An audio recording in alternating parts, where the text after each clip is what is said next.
সমাজের সব স্তরের মানুষের প্রতিনিধিত্ব ও স্বার্থ নিশ্চিত করা এবং জুলাই গণ অভ্যুত্থানের বার্তাকে প্রতিফলিত করার জন্য সাংবিধানিক সংস্কারের লক্ষ্যে অন্তর্বর্তী সরকারের প্রধান উপদেষ্টা ডক্টর মোহাম্মদ ইউনূস ৬টি সংস্কার কমিশন গঠনের সিদ্ধান্ত নিয়েছেন। গত বুধবার জাতির উদ্দেশ্যে দেওয়া ভাষণে তিনি এই সিদ্ধান্তের কথা জানান। একই সঙ্গে এসব কমিশনের প্রধান হিসেবে বিষয়ভিত্তিক অভিজ্ঞতা বিবেচনায় ৬ বিশিষ্ট নাগরিককে দায়িত্ব দিয়েছেন।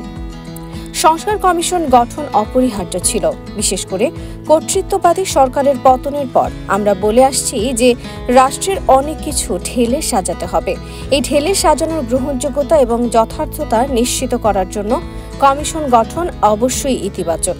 উল্লেখ্য, প্রধান উপদেষ্টা তার ভাষণে জানিয়েছেন, সংস্কার কমিশনগুলোর আলোচনা ও পরামর্শ সভায় উপদেষ্টা পরিষদের সদস্য, ছাত্র, শ্রমিক, জনতার প্রতিনিধি, নাগরিক সমাজ ও রাজনৈতিক দলের প্রতিনিধিরা উপস্থিত থাকবেন।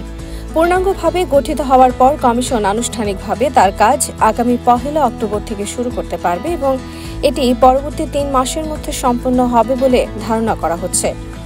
কমিশনের রিপোর্টের ভিত্তিতে সরকার পরবর্তী পর্যায়ে এ নিয়ে প্রধান রাজনৈতিক দলগুলোর সঙ্গে পরামর্শ সভার আয়োজন করবে।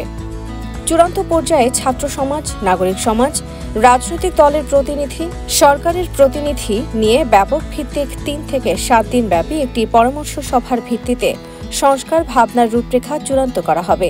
এতেই রূপরেখা কিভাবে বাস্তবায়ন হবে তারও একটি ধারণা দেওয়া হবে।